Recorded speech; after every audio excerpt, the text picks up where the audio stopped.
ननद का खर्चा। सपना का पति कपिल एक छोटी मोटी नौकरी करता था, जिस वजह से सपना को हमेशा पैसों की वजह से कई सारी परेशानियों को झेलना पड़ता था। और जैसे ही सपना को पता चलता है कि वो प्रेग्नेंट है, वैसे ही उसका पति कपिल उससे कहता है, सपना, जब से तुम प्रेग्नेंट हुई हो हमारे खर्चे तो दुगने हो गए हैं। तुम्हारी दवाई का खर्च और हमारे होने वाले बच्चे का कितना ख्याल रखना पड़ रहा है। समझ में नहीं आ रहा इतनी कम सैलरी में इतना सब कुछ कैसे करूं मैं। आप ज़्यादा सोचो मत। मैंने सोच लिया है कि जब तक मेरी डिलीवरी नहीं हो जाती, हम दोनों भैया भाभी के घर रहेंगे, ताकि हमारे कुछ खर्चे कम हो सके। हाँ, ये तुमने बिल्कुल सही फैसला किया, वरना घर का किराया, घर का खर्चा, तुम्हारी दवाई, कपड़े, मेरे ऑफिस का किराया, सब कुछ अकेले हैंडल कर पाना बहुत मुश्किल हो रहा था मेरे लिए। सपना अपने पति की परेशानी समझ जाती है, पर अपने भाई की नहीं, और वो बिना सोचे समझे अपने पति के साथ अपने मायके चली जाती है। अरे सपना, तुम यहाँ अचानक आने से पहले बता तो देती। आज तुम्हारे भैया घर पर ही थे, वो खुद तुम्हें लेने के लिए आ जाते। भाभी, आपके नंदोई जी भी यही कह रहे थे, और वो तो यहाँ आ भी नहीं रहे थे, पर मैं ही उन्हें ज़बरदस्ती यहाँ लेकर आई हूँ। और अगर आने से पहले मैं आपको और भैया को बता देती, फिर आपके चेहरे पर ये खुशी कैसे देखने को मिलती, और मेरा सरप्राइज़ तो धरा का धरा ही रह जाता ना। वैसे बहुत दिनों की बाद आई हो, इस बार इतनी जल्दी नहीं जाने दूंगी, कुछ दिन रुक कर जाना। हाँ भाभी जी, इस बार आपकी ननद आपके साथ ही रहेगी, वो भी कुछ दिन नहीं, पूरे 9 महीने। आखिर आप मामी जो बनने वाली हैं। अब आपको ही अपने होने वाले भांजे या भांजी के साथ साथ अपनी ननद का ख्याल रखना है। अरे वाह, ये तो बहुत अच्छी खबर है। अच्छा, आप दोनों कमरे में बैठकर आराम करो, मैं आपके लिए कुछ बना कर लाती हूँ, तब तक माँ जी भी आ जाएंगी। माँ घर पर नहीं है क्या? हाँ, वो दरअसल माँ जी ना कीर्तन में गई हैं, और विवेक जी भी किसी काम से बाहर गए हैं। मैं फ़ोन करके बता देती हूँ। अरे आखिर इतनी बड़ी खुशखबरी की बात जो है। जब कोमल को ये पता चलता है कि उसकी ननद 9 महीने के लिए उनके साथ रहने के लिए आ गई है, तो वो थोड़ी परेशान हो जाती है, क्योंकि उसके घर की आर्थिक स्थिति भी कुछ सही नहीं चल रही थी। पर फिर भी कोमल अपनी ननद को कुछ नहीं कहती और उसकी खुशी में खुश होती है। अब शाम को जैसे ही गंगा घर आती है और वो अपनी बेटी को अपने घर में देखती है, तो बहुत खुश होती है। अपनी बेटी को अपने सामने देखकर उसकी खुशी का ठिकाना नहीं रहता, और जब उसे ये पता चलता है कि वो नानी बनने वाली है, तो मानो जैसे उसे पूरी दुनिया का ही सुख मिल जाता है। क्या मैं नानी बनने वाली हूँ और तू मुझे यह खुशखबरी अब दे रही है? अरे जिस दिन तुझे पता चला उसी दिन तुझे हम सबको बताना चाहिए था, क्यों नहीं बताया? अगर मुझे पता होता तो मैं खुद तुझे जाकर ले आती। माँ, खुशखबरियाँ ऐसे ही थोड़ी ना दी जाती है, और वैसे भी आप मुझे लेने आती, उससे पहले मैं खुद आ गई। जिंदगी में पहली बार तो तूने कुछ अच्छा काम किया है। अच्छा, मैं तेरे भैया को अभी फ़ोन करके बोल देती हूँ, वो तेरे लिए फल फ्रूट लेकर आ जाए। और घर में अब हमेशा अच्छी अच्छी चीज़ें खाने के लिए रहनी चाहिए, आखिर मेरी बेटी का पहला बच्चा जो होने वाला है। इसकी ज़रूरत नहीं है माँ जी, मैंने विवेक जी को पहले ही फ़ोन करके ये खुशखबरी सुना दी है, वो भी बहुत खुश है। पूरा घर एक साथ बैठकर बातें कर रहा होता है। तभी विवेक अपनी बहन के लिए बहुत सारे फल, फ्रूट और काजू बादाम लेकर आ जाता है, और आते ही घर वालों का सबसे पहले मुंह मीठा करवाता है। अरे इतनी बड़ी खुशखबरी की बात है और आप सब ऐसे ही खाली बैठे हैं, मुंह मीठा कीजिए। अरे घर वालों का ही मुंह मीठा करवाएगा या दोस्त यार और रिश्तेदारों का भी? माँ, मैंने सबका मुंह मीठा करवा दिया है। भैया रहने दीजिए, मेरा अभी मीठा खाने का मन नहीं कर रहा। भाभी, आप ना मेरे लिए कुछ तीखा और चटपटा बना दो। मीठा का नाम सुनकर ही ना मेरा उल्टी जैसा मन कर रहा है। और भैया, मेरी ना दवाइयाँ ख़त्म हो गई है, आप प्लीज़ मेरे लिए अभी जाकर दवाइयाँ ला दो ना। अभी कल सुबह ला देता हूँ ना, अभी तो दुकान भी बंद हो गई होगी। नहीं लाना तो मना कर दो भैया, बहाने क्यों मार रहे हो? भला केमिस्ट की दुकान इतनी जल्दी बंद थोड़ी ना होती है। क्या विवेक जी, आप भी ना, आपके अंदर सच में बहुत आलस है। अभी 11 तो बज रहे हैं, पास वाली दुकान खुली नहीं होगी तो थोड़ा दूर चले जाना। सपना की दवाई बहुत ज़रूरी है, ऐसी हालत में वो अपनी एक टाइम की भी दवाई नहीं छोड़ सकती, समझा करो। अरे ठीक है बाबा, ला रहा हूँ।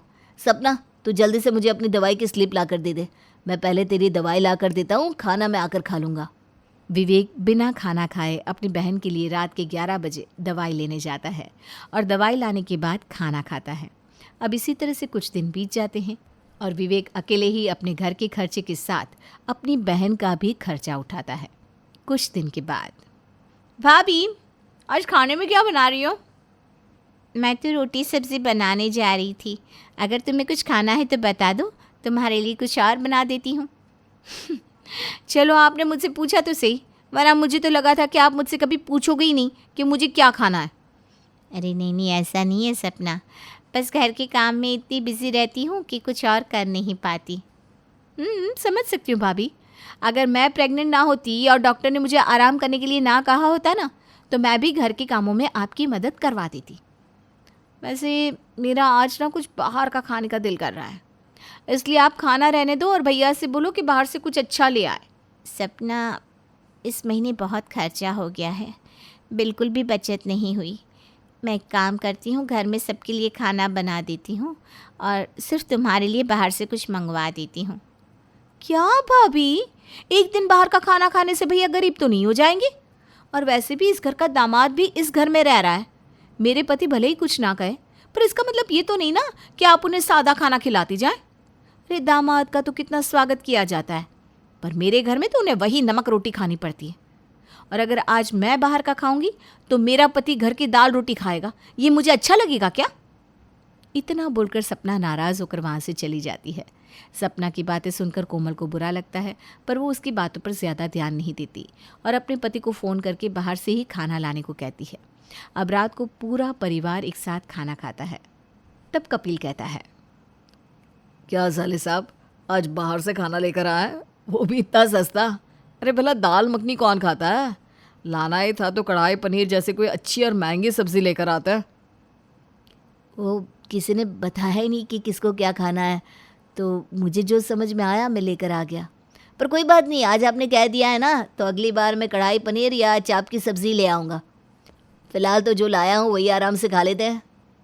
अच्छा विवेक बेटा, कल ना सपना का अल्ट्रासाउंड होना है, तो अल्ट्रासाउंड के पैसे दे देना और डॉक्टर की फ़ीस भी। डॉक्टर को भी तो दिखाना होगा ना। कितने पैसे चाहिए माँ? अरे यही कुछ 3,000 रुपये। कहीं ऐसा ना हो कि इससे ज़्यादा ही लग जाए।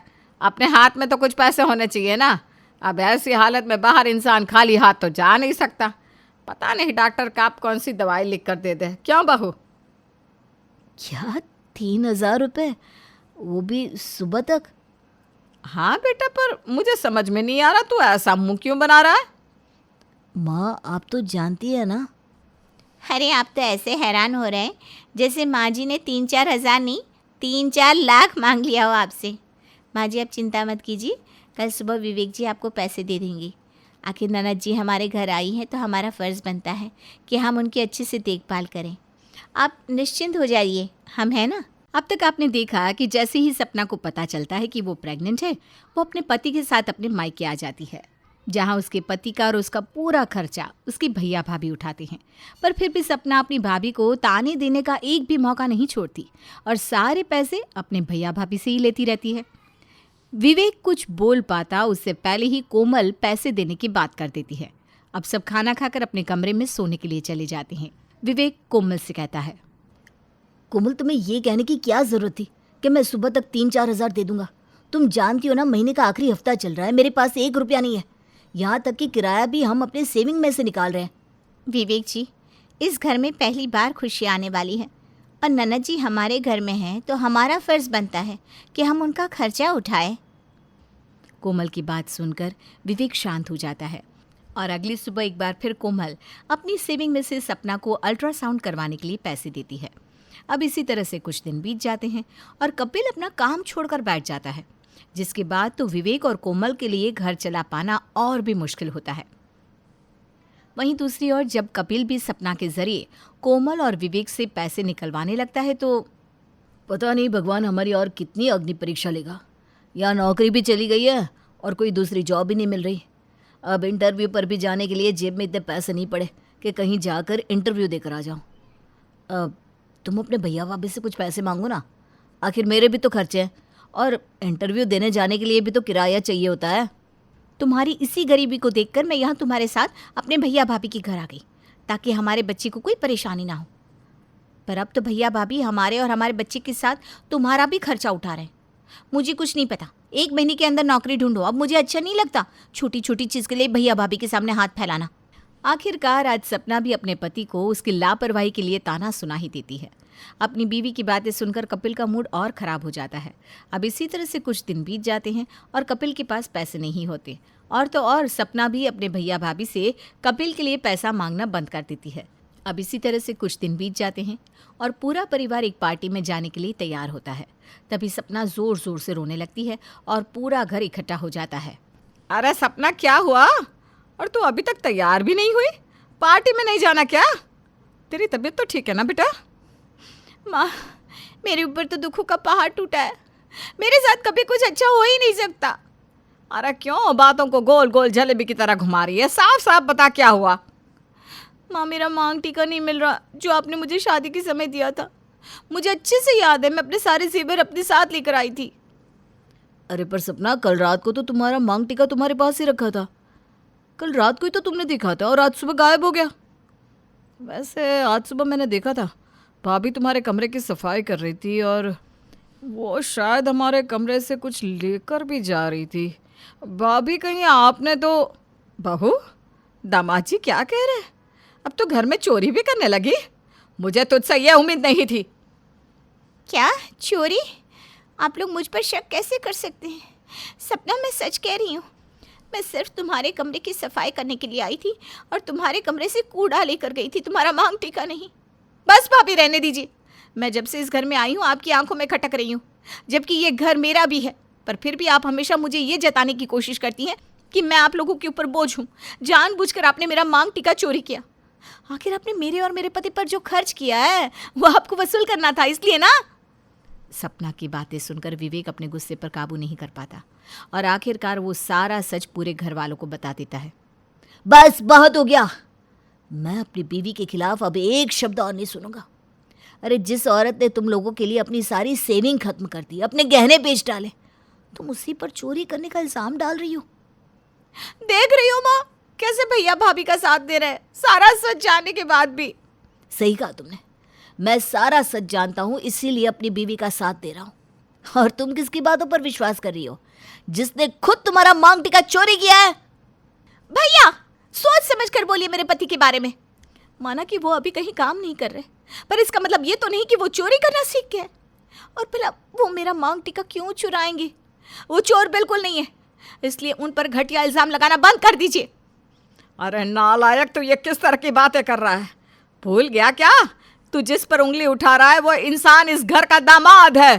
सच जानकर आप सबको बुरा लग रहा है ना, पर अफसोस सच यही है। सपना तुम्हारा पति एक नंबर का निकम्मा है जो कभी काम करना ही नहीं चाहता। बस उसे मुफ्त की रोटी तोड़नी आती है। और तुम्हारा मांग टीका तुम्हारे पति ने ही चोरी किया है। कोमल ने अपनी आंखों से देखा था और वीडियो भी बनाया था मुझे दिखाने के लिए, ताकि मैं उसकी बातों पर विश्वास करूं। और जब मैंने उसे कहा कि वो ये सच तुम्हें बता दे तो उसने नहीं बताया। पता है क्यों? क्योंकि वो नहीं चाहती थी कि तुम्हारा विश्वास अपने पति से उठे और तुम्हारा रिश्ता खराब हो। क्या सपना का मांग टीका दामाद जी ने चोरी किया है? दामाद जी, आपको शर्म नहीं आई अपनी बीवी का मांग टीका खुद चोरी करके मेरी बहू के ऊपर इतना बड़ा इल्जाम लगाते हुए? मुझे तो अभी भी विश्वास नहीं हो रहा कि कपिल जी ऐसा कुछ कर सकते हैं। कपिल, आपने क्यों किया ऐसा? भैया क्या कह रही है? आप लोगों का जो थोड़ा सा भी विश्वास कपिल पर है ना, वो भी खत्म हो जाएगा इस वीडियो को देखने के बाद। सारा सच बताने के बाद विवेक पूरे घर को वो वीडियो भी दिखाता है जिसमें कपिल खुद अपनी बीवी का मांग टीका चोरी कर रहा था। सारा सच जानने के बाद सपना की नज़रें शर्म से नीचे झुक जाती है और उसे एहसास होता है कि जिस भैया भाभी ने उसका बोझ उठाया उसी ने अपने भैया भाभी के साथ कितना गलत किया। जिसके बाद सपना अपने भैया भाभी से अपनी गलतियों की माफ़ी मांगती है। मुझे माफ़ कर दो भैया भाभी, आप दोनों ने मेरा और मेरे पति का कितना ख्याल रखा, हमारी सारी ज़रूरतों का ख्याल रखा, पर फिर भी मैंने भाभी पर इतना बड़ा इल्ज़ाम लगा दिया, जबकि भाभी तो मेरे लिए कुछ भी करने को तैयार है। विवेक जी, ये आपने क्या किया?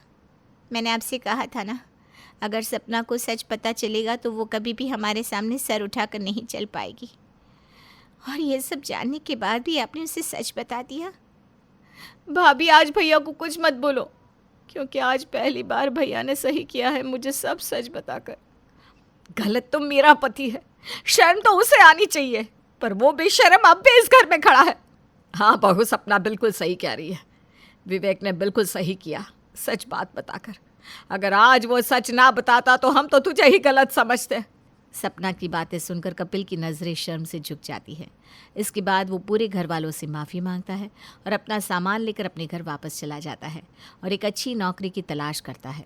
नौकरी मिलने के बाद कपिल सबसे पहले सपना का मांग टीका लेकर आता है और उसे अपने साथ अपने घर ले जाता है, जहाँ बहुत जल्द सपना एक प्यारी सी बेटी को जन्म देती है।